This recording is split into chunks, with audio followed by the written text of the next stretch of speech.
The Jefferson Memorial commemorates America's third president, President Thomas Jefferson. Within this monument are 4 panels with inscriptions on each of them. 3 of these 4 panels acknowledge the existence of God. Check it out. Be sure to subscribe and press alert to get new notifications of new success secrets made available on VFN TV. We want to continue our conversation that we've been having with you. A book written by Newt Gingrich. It's called Rediscovering God in America. And we have it here for you. Kind of want to give you a look-see. You may want to get it or you may not. You just join the conversation as we're going through the book, and you can sit back and relax and enjoy it. But this book has been really, really cool because it talks about reflections on the role of faith in our nation's history and future. And what Newt does, the author does, he walks us along the tour of the monuments in D.C., which is, by the way, District of Columbia. I don't know if you knew that.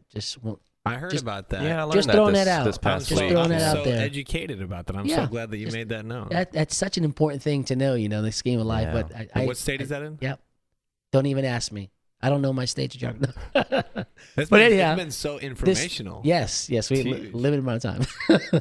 But we have this we want to share with you because what's so cool is that he takes us through the different monuments, and we went to the National Archive, and who knew? Because I didn't have a chance to go there. We're learning as as we go. I know I am. I mean, we say we took history, but I think I got his story instead of history. And I want to get the whole thing. You know what I mean? I want to get the whole thing, and I didn't get it. So I'm learning it now, and maybe you can do as well. And we're on this journey. But we also talked about the Washington monument, which I thought that was amazing. Mm-hmm. Stood right next to it, had no idea what was all inside of it and how it came about. But again, you can catch all of these on the torch and catch up with us if you don't even know what we're talking about. But you'll get up to speed.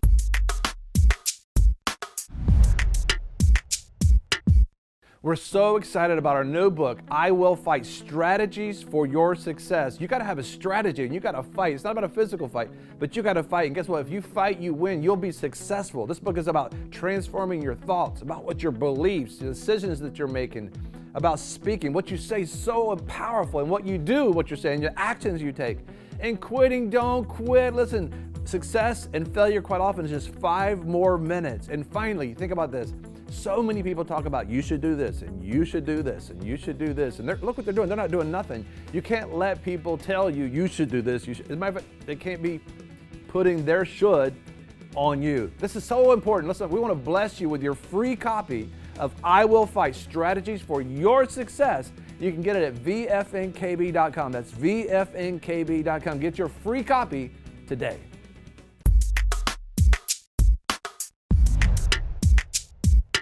The next one we want to talk about is the Jefferson Memorial, and people may be surprised as to why this is included in the book, and especially when we're talking about rediscovering God in America, because there's a lot of things written about Thomas Jefferson that were not always accurate, and so it's amazing that the louder the story gets, and repeated often, people just begin to believe any kind of narrative. But we're going to learn some insight about Thomas Jefferson, the man, and what happened, more into some details. But one of the quotes there from Thomas Jefferson, third president of the United States, is, God who gave us life, gave us liberty. Can the liberties of a nation be secure when we have removed the conviction that these liberties are a gift from God? And so there was a memorial made for him. And what was so cool about it, it was finally approved, went through some stages. It takes a long time, apparently. I mean, it takes like almost 4 decades for the Washington Monument to be solidified. Here's a picture we want to show you of what it looks like. It has kind of this dome thing going on with a kind of a Pantheon look. And there's a statue of Thomas Jefferson right in the middle of it. And there's some cool 4 panels. Yeah, pretty cool. 4 panels that have different writings and different quotes in it. And so the author says that upon entering, you look into the interior, you see, different things that were quoted, and there's 4 panels inside of them. 3 of the 4 panels actually have references to God in them. And, pretty amazing, because there's this whole thing about, you might have heard it, that God doesn't belong in the public square. Well, look around. I mean, just in Tennessee, this young girl, it's been reported that she was reprimanded by her school and sent to the principal's office because she said, "Bless you." I don't even think she said, "God bless you." She said, "Bless you." And those are one of the words banned by her teacher that she could not say in school. And the student goes on to say that, "Hey, my pastor told me I have a First Amendment right. I can say those things." She says, "Well, not in this classroom, you can't." Wow. And sent her down to the assistant principals. Charisma News is reporting this, and it's just, he goes to see what's happening all over the country. And just take a look at the monuments. Take a look at what's happened and go back to the original intent that so many people came to this nation, including Jews and including Christians, Puritans, because they wanted a place where they could worship God freely. And that's it. And so right from the very beginning, we learn and we discover all these things. Well, one of the things that's said on the panel, of course, this is what Thomas Jefferson wrote in the Declaration of Independence. He says, "We hold these truths to be self-evident, that all men are created equal and that they are endowed by their Creator with certain unalienable rights." And unalienable means it comes from God.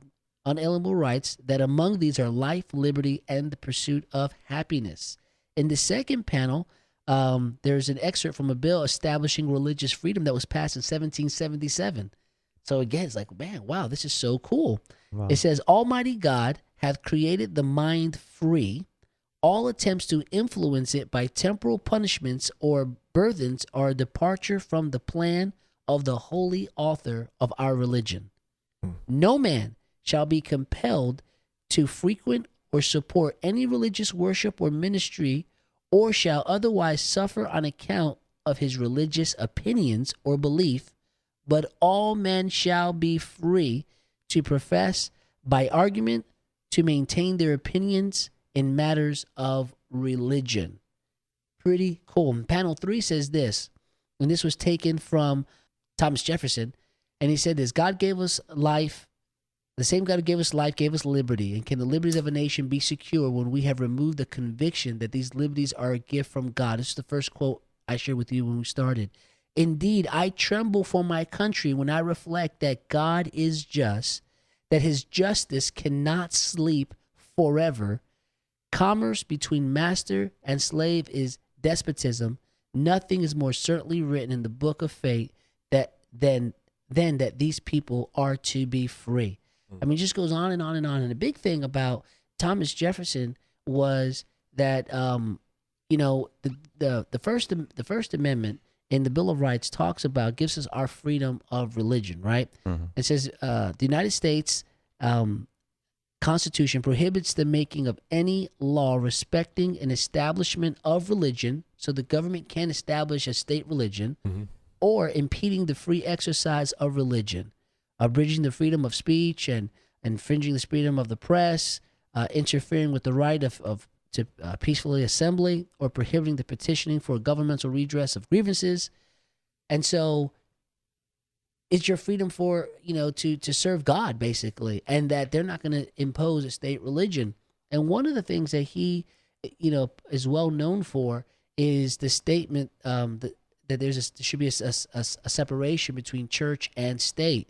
And basically, there was a case law. This was from David Barton Wall Builders. We'll make sure this is related because it goes into a whole lot of detail, but gives you kind of the story behind the story, if you will, about where this all came from. Because it was like separation of church and state, separation of church and state. The skinny here, the 15-second version, because we're pressed the time, is this: that the Anabaptists wrote a letter to Thomas Jefferson when he was elected. He was kind of part of the party that they were a part of, and they were being, they wanted to make sure there was no influence basically with the state in regards to religious practices. Don't forget that the story behind the story here is that King George in England was all about saying he tied the church and the government together. So to disobey King George would mean you were disobeying God. And they were like, we're getting out of here. You know what I'm saying? This ain't going to work, my friend. And it wasn't about taxation without representation. There's 27 things written in the Declaration of Independence that made it clear why they were separating from King George and England. And so when it said separation of church and state, it was talking about not taking the church out of the state, but making sure that the state doesn't interfere with the church. And so when that got twisted, but this is what Jefferson wrote in his own words. He rebuffed those claims that he was hostile towards religion when he said in a letter, a life of inquiry and reflection are very different from anti-Christian system imputed to me by those who knew nothing about my opinions. That's what he wrote. He wrote this letter saying, listen, my views, people wrote a lot of stuff about me that's not true, and it's not right.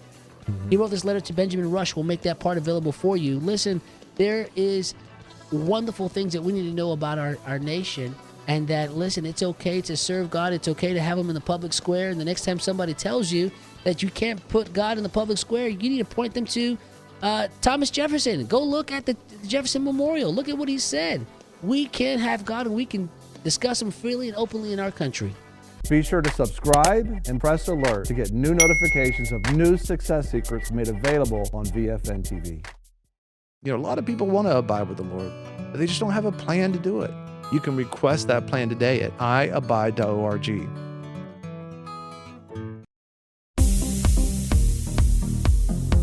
I'm your host, Greg Lancaster, and we're so glad that you've joined us. Don't forget you can join us 24 hours a day, 7 days a week. Download our app and sign up for our newsletter, The Torch, at vfnkb.com. I've enjoyed our time together. God bless.